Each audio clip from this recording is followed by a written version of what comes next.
Bismillah. Assalamualaikum warahmatullahi wabarakatuh. Alhamdulillah hamdan katsiran thayyiban mubarakan fi kama yuhibbu rabbuna wa yardah. Ashhadu an la ilaha illallah wahdahu la syarikalah wa ashhadu anna Muhammadan abduhu wa rasuluh. Wassalatu wassalamu ala Rasulillah wa ala alihi wa ashabihi wa man tabi'ahum bi ihsanin ila yaumiddin. Ya ayyuhalladzina amanu taqullaha haqqa tuqatih wa la tamutunna illa wa antum muslimun. Amma ba'du. Hadirin kaum muslimin, para jamaah, pertama, marilah kita bersyukur kepada Allah Subhanahu wa taala yang senantiasa menganugerahkan kepada kita nikmat iman, nikmat Islam, nikmat sunnah, dan tentunya adalah di antara bagian yang terbesar hari ini adalah nikmat sehat. Sehingga dalam kesempatan pagi atau siang yang berbahagia ini kita dapat berkumpul di tempat yang mulia ini. Yang kedua, ucapan terima kasih pertama kepada Bapak Bupati dan yang mewakilinya dalam kesempatan ini. Kemudian kepada seluruh aparat pejabat di Kabupaten Garut yang mungkin saya tidak bisa menyebutkan seluruhnya hari ini, yang telah hadir dalam acara di kesempatan pagi hari ini, yaitu kita bertemu di antara para relawan yang dalam hal ini dikoordinir oleh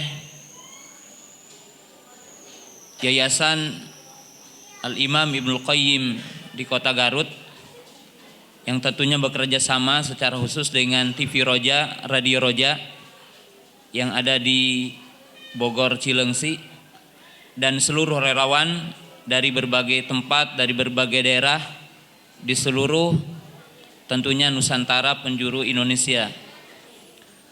Para ibu, para bapak yang saya hormati, dan pada kesempatan ini mungkin saya diminta untuk memberikan nasihat pada kesempatan ini, karena tentunya seperti tadi sudah disampaikan oleh pembina Yayasan Imam Ibnul Qayyim, bahwa tentunya saudara-saudara kita para ibu yang telah mendapatkan musibah berupa banjir bandang secara zahir itu membutuhkan dua perkara. Yang pertama, dorongan berupa motivasi yang berkaitan dengan moral, hati, jiwa, dan yang kedua tentunya dorongan berupa pertolongan dan dukungan dari kaum muslimin berupa apa yang dinamakan dengan bantuan-bantuan dalam bentuk fisik. Dan tentunya kami di sini hadir yaitu Yayasan Imam Ibnul Qayyim dan TV Roja dengan dua hal ini insyaallah. Dan saya mungkin secara pribadi juga merupakan perwakilan dari Mahad Ihya As-Sunnah dari Yayasan Ihya As-Sunnah Tasikmalaya, yang alhamdulillah juga kemarin kita juga telah mengutus ataupun ada perwakilan dari kami, dari para santri, kemudian juga ikhwan-ikhwan dari Tasikmalaya untuk korban yang ada di sini. Para ibu, para bapak yang saya hormati, dalam kesempatan yang singkat ini perlu diketahui oleh kita bahwa tadi sudah disampaikan musibah yang menimpa kepada kita adalah berupa bagian dari kehidupan manusia sesungguhnya. Maka oleh sebab itu saya ingin menyampaikan dua hal penting dalam kesempatan yang berbahagia ini. Yang pertama, dalam kalimat yang diungkapkan oleh para ulama, janganlah Anda bersedih dengan datangnya musibah. Akan tetapi ada bagian dari datangnya musibah yang sebenarnya kita perlu tersenyum gitu.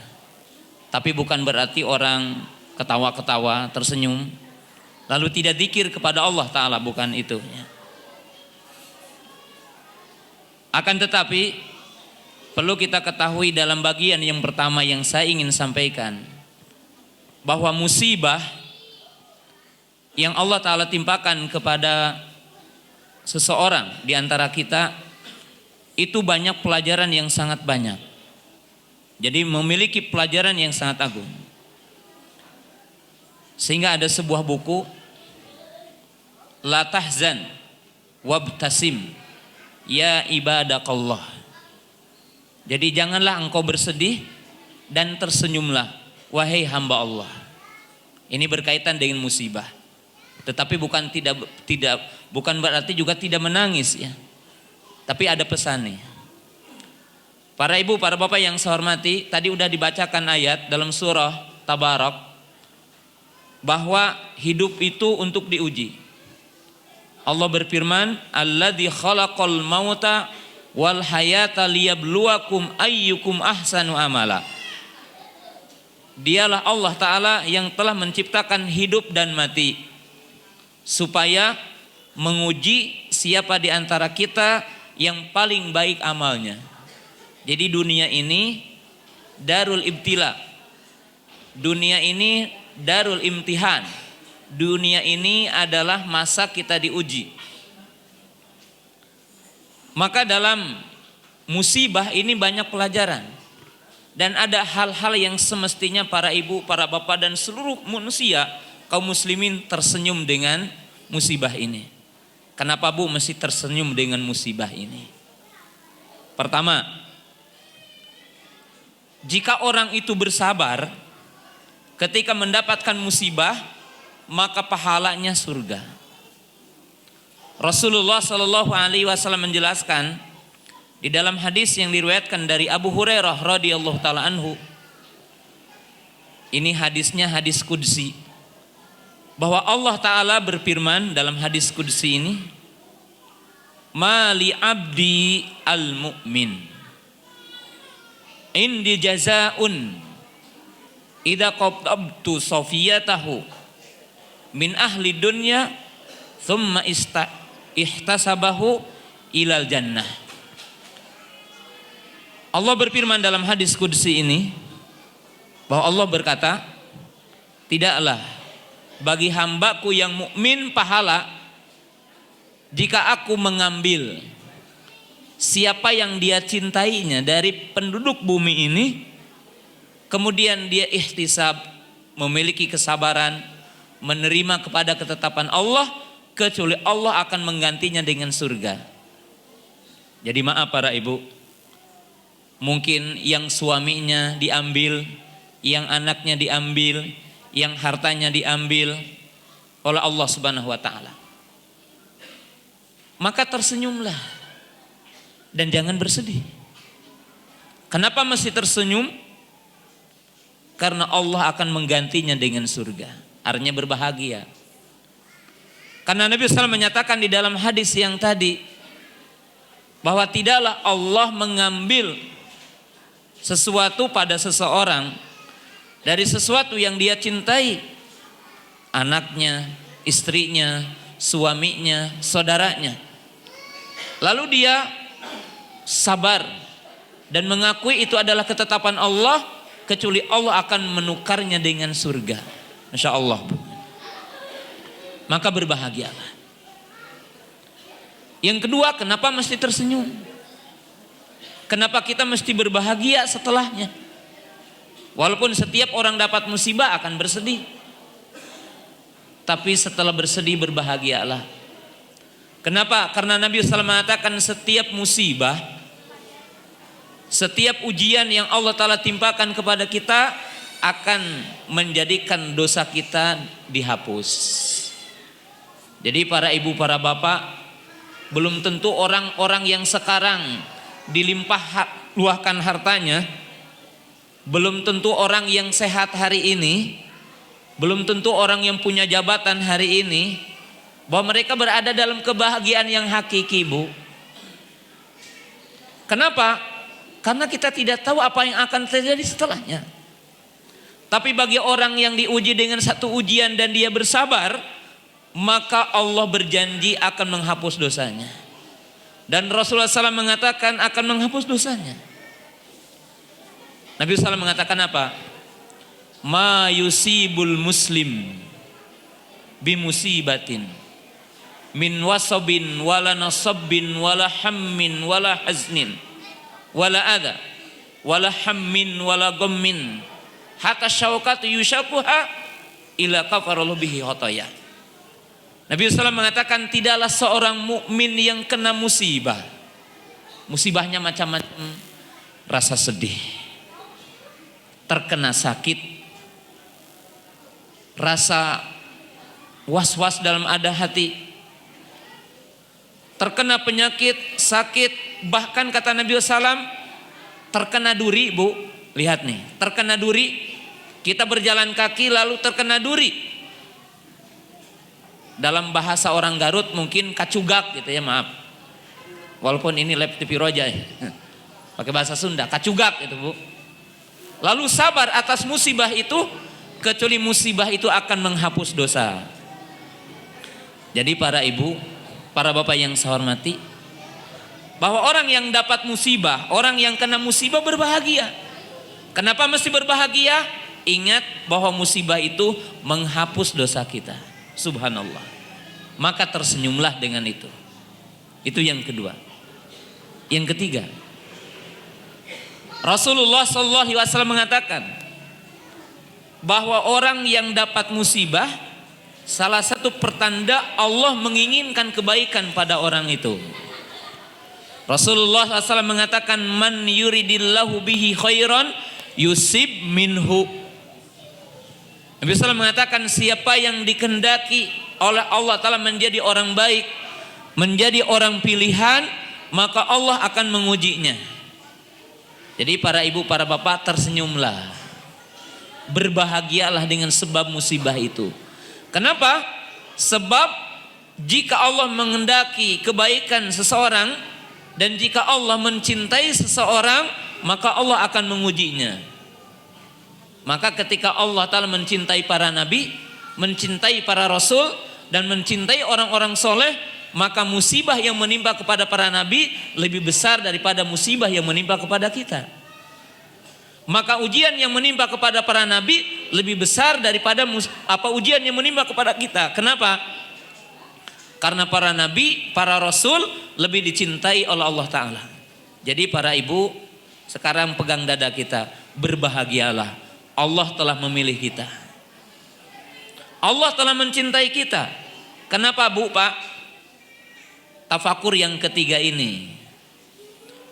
Dalam hadis yang lain Allah mengatakan apa? Atau Nabi SAW mengatakan, man yuridillahu bihi khairan yusib minhu. Innallaha idza ahaba abdan ajala uqubatahu fid dunya.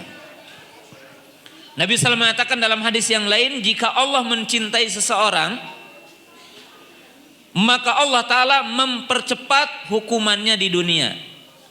Jadi ukubahnya di dunia.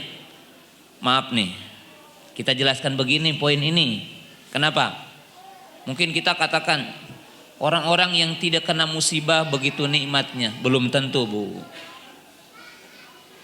Karena jika orang-orang yang tidak diberikan musibah hari ini dan punya dosa, maka ukubahnya nanti akan lebih besar.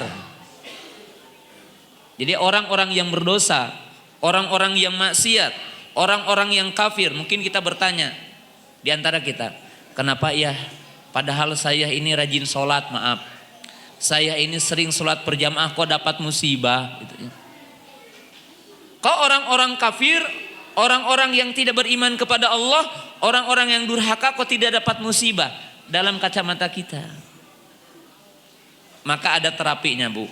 Kata Nabi SAW, jika Allah menghendaki dan mencintai seseorang, artinya menghendaki kebaikan pada seseorang, dan jika Allah mencintai seseorang, maka Allah Ta'ala akan mempercepat ukubah di dunia, artinya hukuman di dunia. Supaya apa, Bu? supaya dihapus dosanya di dunia. Dan ketika nanti berhadapan dengan Allah, menghadap kepada Allah, udah bersih dosanya. Itu bagi orang yang dapat musibah dan dia sabar, maka berbahagialah. Kenapa? Karena akan sedikit adabnya nanti yaumal qiyamah bagi orang yang dapat musibah di dunia dan dia sabar. Dia beriman dan dia sabar. Nah, kenapa kita mengatakan baik? Bukan saya yang mengatakan baik, tetapi Nabi SAW yang mengatakan baik. Hadisnya tadi udah dibacakan. Ajaban lil amril mu'min inna amrahu kullahu khair. In asabathu darra'un sabara. Wa in asabathu syarra'un syakara. Fakana khairan lahu. Nabi SAW mengatakan sungguh takjub bahwa urusan seorang mukmin semuanya baik. Jadi orang mukmin itu semuanya baik. Dan itu tidak akan mungkin terjadi kecuali orang beriman. Kecuali kepada orang yang beriman. Apabila dia mendapatkan musibah, mendapatkan ujian, mendapatkan kesempitan, maka dia bersabar, maka baik baginya. Dan apabila dia mendapatkan keleluasaan, mendapatkan nikmat, maka dia pun bersyukur, maka baik baginya. Jadi orang mukmin itu baik semuanya. Maka dengan itulah para ulama mengatakan, atau nasihat sebagian para ulama mengatakan, tersenyumlah, berbahagialah dengan sebab kita dapat musibah. Maka ada kisah yang sangat menakjubkan di sini, yaitu Abdurrahman bin Auf radhiyallahu taala anhu. Ketika beliau melihat Mus'ab bin Umair, Mus'ab bin Umair itu seorang sahabat yang punya kedudukan yang mulia dalam sejarah Islam. Dia seorang pemuda yang masuk Islam tapi keluarganya tidak masuk Islam. Lalu beliau ikut perang Uhud dan syahid di perang Uhud. Tetapi kain kafannya tidak cukup, Bu. Lihat nih, kain kafannya tidak cukup. Lihat oleh para ibu, para bapak, mungkin kalau ingin belajar tentang sejarah, itu ada sejarah Mus'ab bin Umair. Kain kafannya tidak cukup, disebutkan dalam hadis Sahih Bukhari. Apabila bagian kepalanya ditutup dengan kain, maka kakinya tersingkap, tidak tertutup karena kain kafannya tidak cukup. Apabila didahulukan kakinya, kepalanya tidak tertutup. Maka Nabi SAW mengatakan, dahulukan bagian kepalanya dengan kain dan kakinya dengan daun-daun. Subhanallah, seorang sahabat mati syahid, wafat, dan kain kafannya tidak cukup. Mungkin para ibu, para bapak akan mengatakan, kok sedih banget gitu ya. Ini sahabat kain kafannya tidak cukup. Tapi Abdurrahman bin Auf radhiyallahu taala anhu, beliau sedih dan iri kepada Mus'ab bin Umair. Irinya apa? Mus'ab bin Umair wafat, kain kafannya tidak cukup. Dan Abdurrahman bin Auf orang yang kaya waktu itu, dermawan, dan beliau itu hartawan, ahli berdagang. Abdurrahman bin Auf itu, ketika beliau melihat Mus'ab bin Umair tidak cukup kain kafannya, beliau meratapi dirinya, sedih kepada dirinya, bukan sedih kepada kepada Mus'ab bin Umair. Perhatikan, Bu, ini kisah sangat indah nih. Kisah yang sangat menakjubkan. Kenapa Abdurrahman bin Auf itu meratapi dirinya dan menangis kepada dirinya, bukan menangis kepada Mus'ab bin Umair? Beliau bertafakur dua perkara katanya. Saya katanya, orang yang banyak harta, saya merasa takut kalau nanti dihisabnya lebih lama.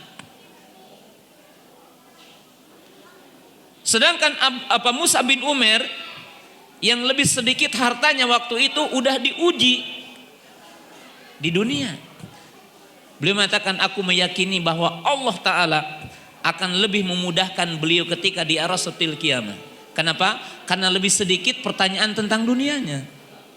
Sedangkan aku merasa takut tentang dunia yang aku miliki ini, tentang harta yang aku miliki ini, dan tentang kesehatan yang aku miliki ini.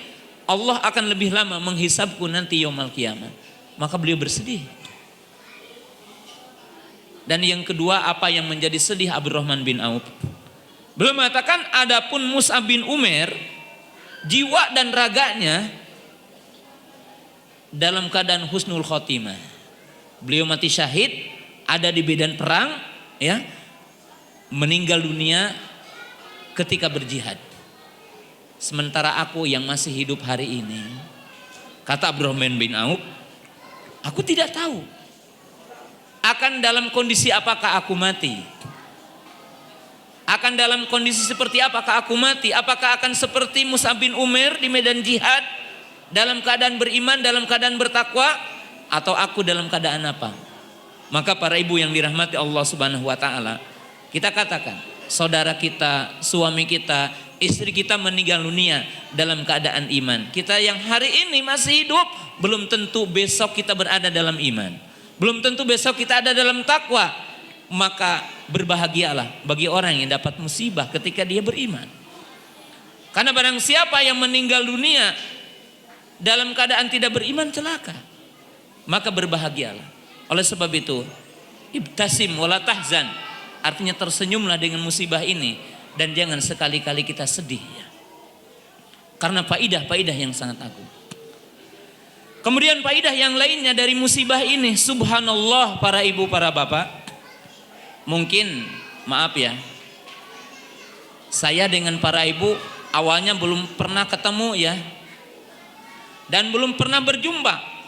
Bahkan mungkin dengan tadi Bapak Padahlan dari, ya, bagian pemerintah Garut nggak pernah ketemu dengan saya.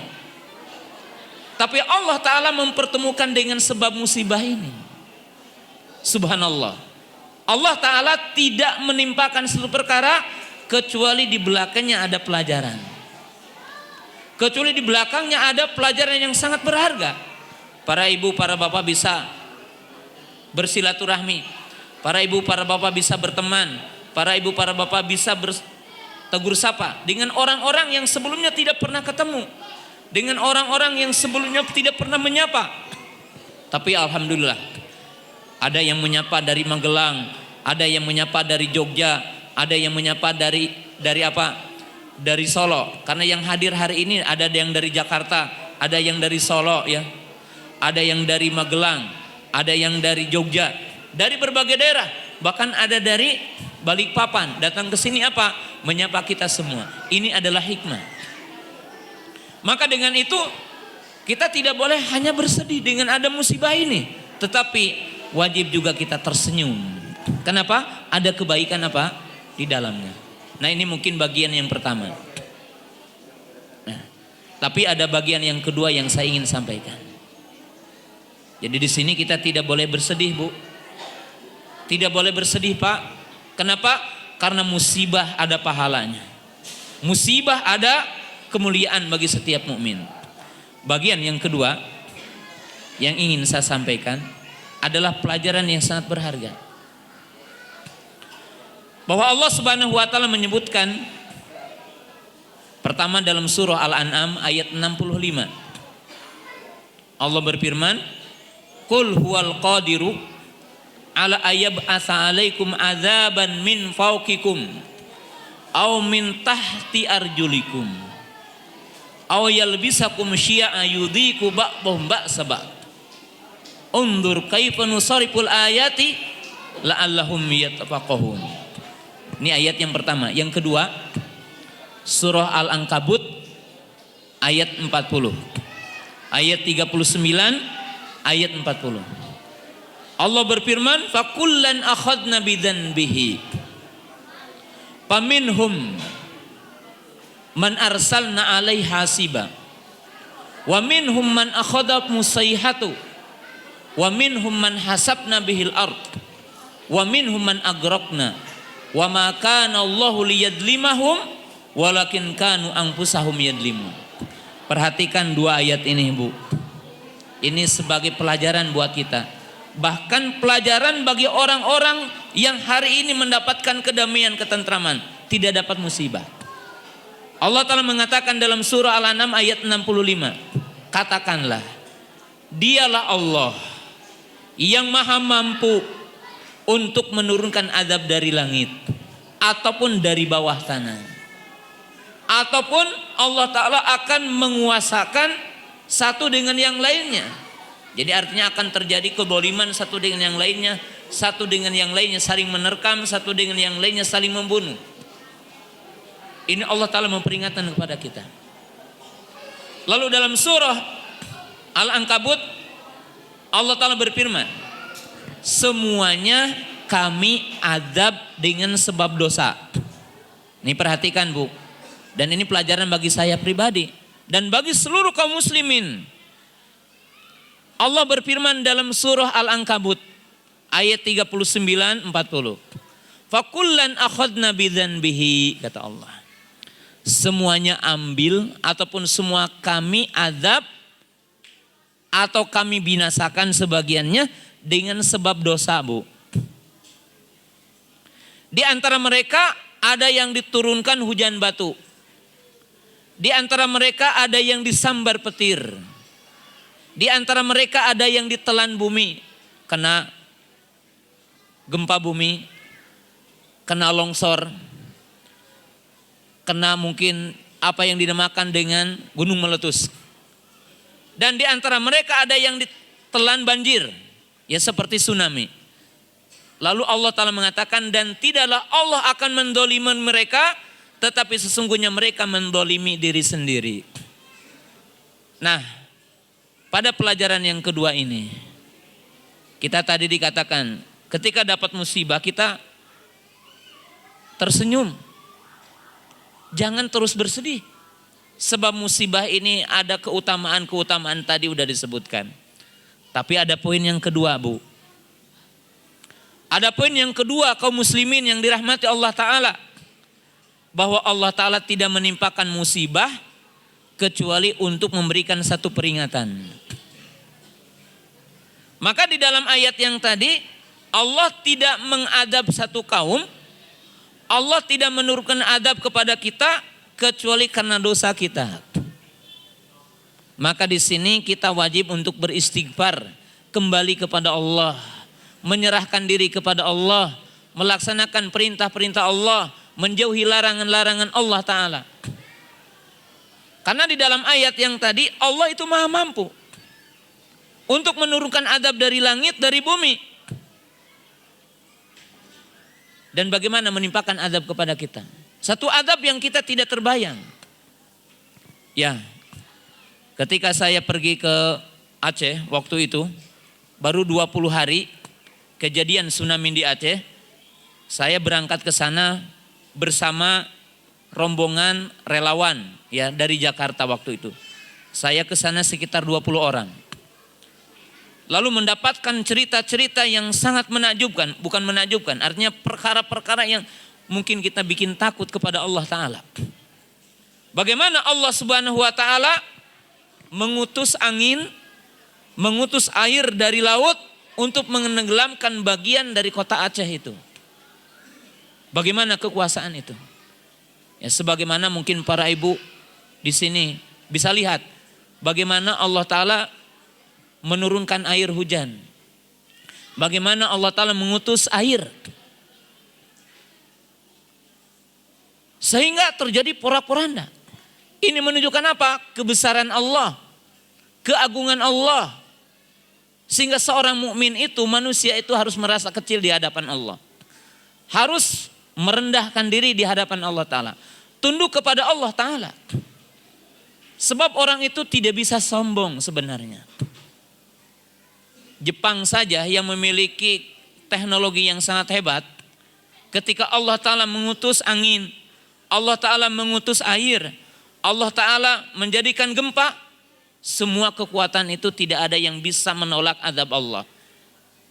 Jadi para ibu, para bapak, maaf ya, kalau pemerintah kita sekarang umpamanya mengadakan simulasi tentang gempa, simulasi tentang tsunami, itu hanya usaha dunia ya. Itu bukan hanya yang bisa akan menolak azab Allah, Pak. Bukan yang bisa menolak azab Allah para ibu. Kemampuan manusia tidak akan bisa. Dengan apakah azab Allah akan ditolak? Dengan apakah azab Allah bisa tertolak? Dengan iman dan takwa, dengan istighfar. Saya akan mengakhiri dengan 3 ayat nih dalam nasihat ini. Ataupun dengan 3 dalil. Yang pertama para ibu, ada yang hafal surat Nuh? Ada yang hafal surat Nuh enggak nih? Di antara para ibu? Allah Ta'ala berfirman, Istaghfiru rabbakum innahu kana ghafara, yursilis sama alaikum midrara, wa yumdidkum bi amwalin wa banin, wa yaj'al lakum jannatin wa anhara. Upami hoyong aman tentram, salah satu sebabna teh istighfar, tina dosa. Di antara salah satu penyebab kita akan damai sentosa, negara ini akan damai, negara ini akan tentram, aman, damai sentosa, melimpah luah rizkinya adalah istighfar. Lihat dalam surah Nuh, Istaghfiru rabbakum, hendaklah kalian meminta pengampunan kepada Rabbmu, maka Allah akan menurunkan hujan dari langit, hujan yang penuh berkah. Wa yumdidkum bi amwalin wa banin, dan akan menjadikan kalian banyak keturunan, banyak harta. Dan akan mengalir sungai-sungai. Subhanallah, istighfar. Kemudian apa? Amal soleh dan iman. Man amila amalan solihan min zakarin au unsa wa huwa mu'minun falanuhyiyanahum hayatan thayyibah. Siapa yang beramal soleh dari kelompok laki-laki dan perempuan dan dia beriman, maka kami akan memberikan kehidupan yang baik. Jadi para ibu, para bapak, salah satu jalan agar kita mendapatkan kehidupan yang baik, baik di dunia ataupun di alam kubur atau nanti di arasatil kiamah di padang mahsyar, adalah iman dan amal soleh. Maka musibah itu ditolak dengan amal soleh. Musibah itu ditolak dengan iman dan takwa. Bukan hanya kita sekarang bikin benteng umpamanya karena takut terjadinya banjir umpamanya. Allah Ta'ala akan mengutus air yang lebih tinggi daripada benteng itu. Ya. Kalau kita sekarang umpamanya, maaf, kota Garut ini, supaya tidak banjir, dibikin umpamanya benteng semuanya. Allah Ta'ala akan mengutus air hujan dan akan mengutus azab yang lebih besar dari apa yang dibikin oleh manusia. Kenapa? Sebab dalam ayat yang tadi, Qul huwal qadiru ala ayyab'atsa alaikum adzaban min fawqikum aw min tahti arjulikum. Dialah Allah Ta'ala yang maha mampu untuk menurunkan azab dari langit dan dari bumi. Allah maha mampu. Maka tidak bisa dengan kekuatan kita, tidak bisa dengan ilmu kita, tidak bisa dengan teknologi kita. Yang akan menolak azab hanyalah iman, hanyalah takwa, hanyalah keimanan. Saya akhiri dengan hadis. Rasulullah SAW mengatakan, khamsu hisalin fa inni a'udzu billahi bihinna an tudrikuhunna. Nabi SAW mengatakan ada 5 perkara katanya yang saya berlindung kepada Allah agar tidak menimpa kepada kalian. Apabila dilakukan oleh umat Islam 5 perkara ini, dan apabila ada 5 perkara di tengah-tengah kita, maka akan turun 5 azab. Yang pertama apa? Lam tadharil fahishatu fi qaumin qattun hatta yu'linu ila fasha fihim ta'un wal auja'u allati lam takun madat fi qaumil ladzi madau. Tidaklah perzinahan tersebar luas dalam satu kaum seolah-olah mereka menghalalkannya, kecuali Allah akan menimpakan penyakit kulit, penyakit taun, atau penyakit yang tidak pernah menimpa kepada mereka sebelumnya, yaitu seperti HIV hari ini. Jadi dosa yang pertama, dosa perzinahan, itu akan mendatangkan azab Allah Ta'ala. Yang kedua apa? Walam yanqusu al-mikyala wal mizana ila ukhidu bisinina wasidatil maunati wajurul sultani.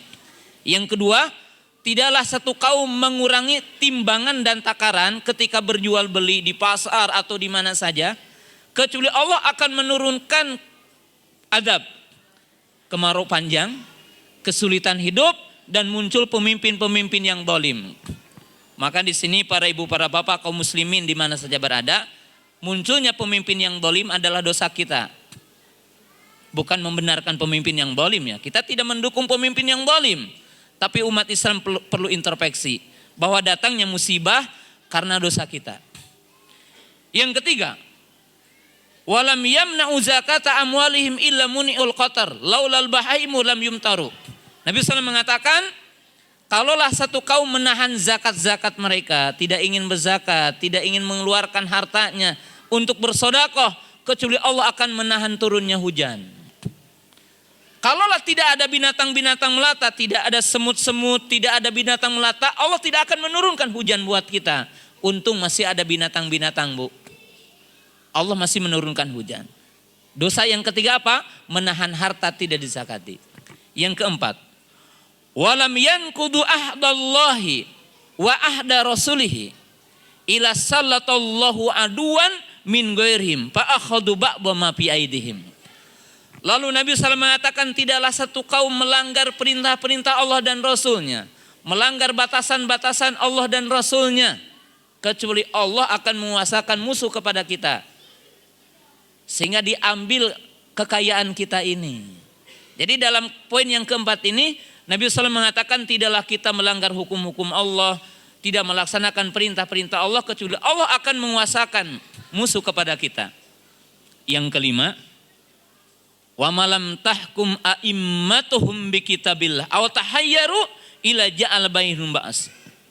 Dan tidaklah para pemimpin satu kaum tidak berhukum dengan hukum Allah, kecuali akan terjadi persengketaan, pertikaian di antara mereka.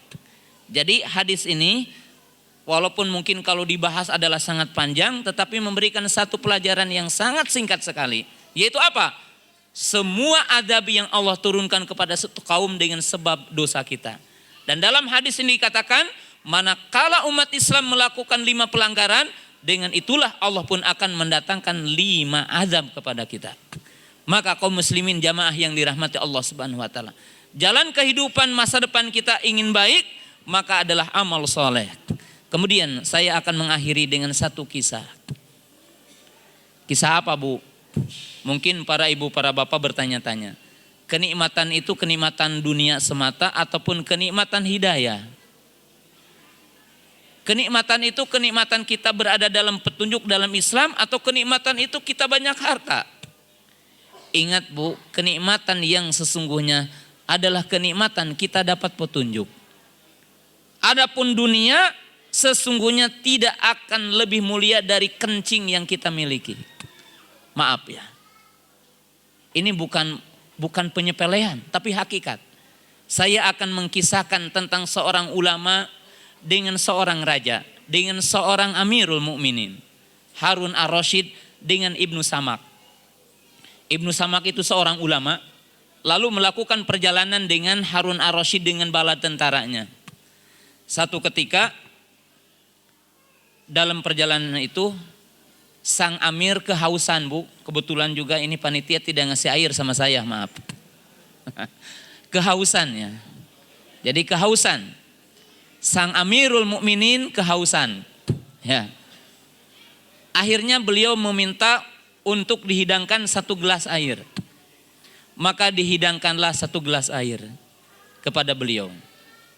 Lalu Ibnu Samak berkata, mahlan ya Amirul Mukminin. Sebentar dulu wahai Amirul Mukminin, saya pingin ada pertanyaan, katanya. Wahai Amirul Mukminin, seandainya engkau itu, aku tahan 1 gelas air ini, kecuali engkau harus membelinya, berani berapa membeli 1 gelas ini, katanya. Qala binisfi mulki, akan aku beli dengan setengah kerajaanku. Kenapa, Bu? Manusia walaupun punya kemewahan, punya tahta yang tinggi, harta yang banyak, kalau tidak minum meninggal dunia.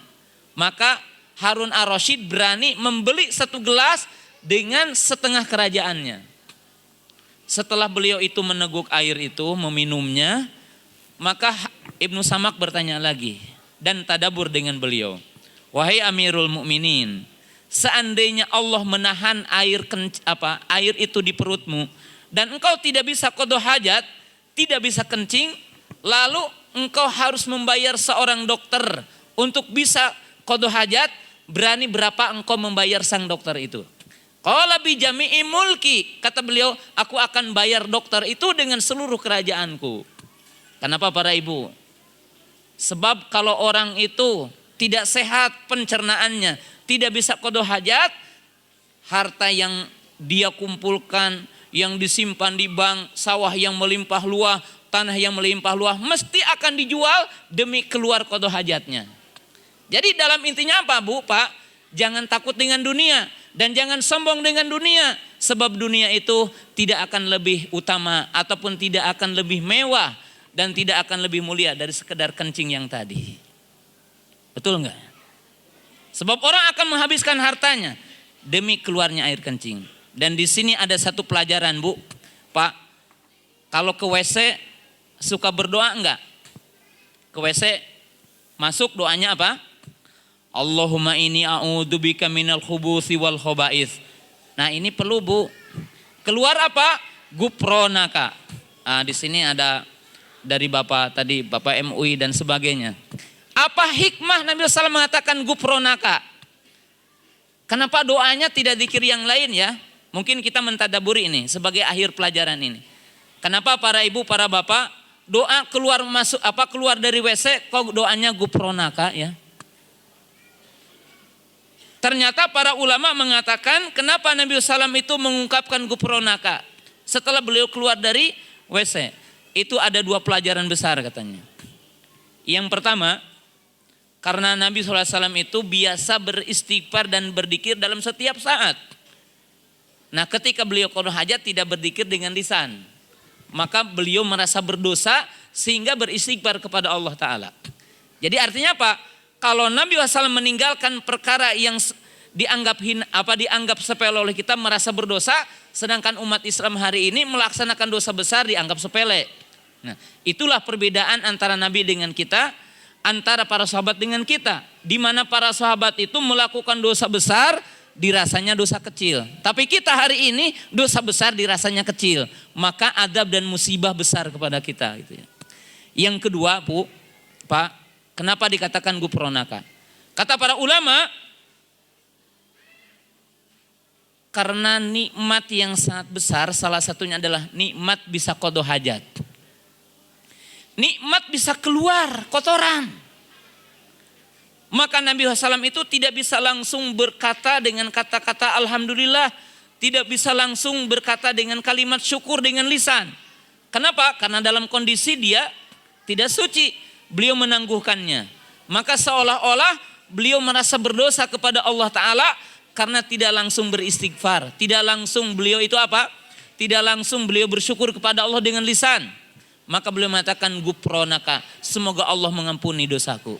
Nah, maka para ibu, para bapak yang saya hormati, jadi apapun yang menimpa kepada kita berupa musibah, maka sesungguhnya di balik itu adalah sebuah kenikmatan, sebagaimana disebutkan dalam poin tadi. Kemudian, apa yang hilang dari kita dari dunia, maka kita katakan dunia itu adalah tidak seberapa. Tetapi nikmat yang hakiki adalah nikmat hidayah. Nikmat kita berada dalam petunjuk, nikmat kita berada dalam Islam. Nikmat kita itu berada dalam hidayah petunjuk Allah Ta'ala. Bukan nikmat sekedar dunia. Karena dalam riwayat yang tadi ataupun kisah yang tadi. Dan Rasulullah SAW juga telah menggambarkan tentang dunia. Bagaimana Ibnu Samak memberikan pelajaran tentang dunia ini. Kepada kita semua. Kepada seorang amirnya waktu itu. Maka mudah-mudahan para ibu, para bapak, kaum muslimin yang dirahmati Allah Subhanahu Wa Ta'ala. Secara khusus mungkin saudara dan saudari kita yang hari ini dapat musibah, maka poin yang pertama, janganlah kita bersedih dan janganlah kita terus bersedih, karena sesungguhnya musibah yang menimpa kepada kita mengangkat derajat kita, menghapus dosa kita, justru juga akan mengantarkan kita ke surga. Sedangkan poin yang kedua, bahwa perlu kita ketahui, Allah Ta'ala tidak menimpakan satu musibah kepada seorang hamba kecuali disebabkan kita memiliki dosa. Maka dengan itu perlu kita introspeksi, perlu kita untuk muhasabah kepada diri kita. Dan tadi udah dijelaskan bahwa musibah ataupun ukubah dari Allah Ta'ala hanya bisa ditolak dengan iman dan takwa, hanya bisa ditolak dengan istighfar, bertaubat, beristighfar, melaksanakan perintah-perintah Allah Subhanahu wa taala. Dan mudah-mudahan apa yang tadi disampaikan sebagai terapi untuk para ibu, para bapak, dan untuk pribadi saya. Dan mudah-mudahan pertemuan hari ini bukan pertemuan yang hanya hari ini, akan tetapi mudah-mudahan ini menjadi awal pertemuan bagi kita semua menjadi saudara sesama muslim. Karena Nabi SAW mengatakan al-muslim al-mu'min ma'al mu'min kal bunyan, al-mu'min ma'al mu'min kal jasadil wahid yasuddu ba'duhu ba'd. Mukmin dengan mukmin adalah bagaikan satu tubuh. Mukmin dengan mukmin adalah bagaikan satu bangunan. Demikianlah apa yang saya bisa sampaikan dalam kesempatan pagi yang berbahagia ini. Mudah-mudahan Allah Subhanahu wa taala memberikan taufik dan hidayah kepada kita, dan mudah-mudahan para ibu, para bapak yang mendapatkan musibah diberikan kesabaran, dan mudah-mudahan Allah Subhanahu wa taala menggantinya dengan yang lebih baik, menggantinya dengan yang lebih mulia dari apa yang hilang hari ini. Dan terima kasih kepada seluruh pihak, terutama kepada pemerintahan Garut, ya, Kabupaten Garut, yang pada kesempatan hari ini telah menyaksikan kegiatan ini. Dan demikian juga kami kepada TV Roja, Radio Roja, dan kepada Yayasan Imam Ibnul Qayyim dan seluruh elemen yang telah ikut andil dalam acara di kesempatan pagi hari ini. Mudah-mudahan Allah Subhanahu wa taala memberikan pahala kepada kita dengan pahala yang lebih besar, dan mudah-mudahan Allah taala memberikan keikhlasan dan keistiqomahan kita di dalam beramal. Subhanakallahumma bihamdika asyhadu an la ilaha illa anta astaghfiruka wa atubu ilaik. Assalamualaikum warahmatullahi wabarakatuh.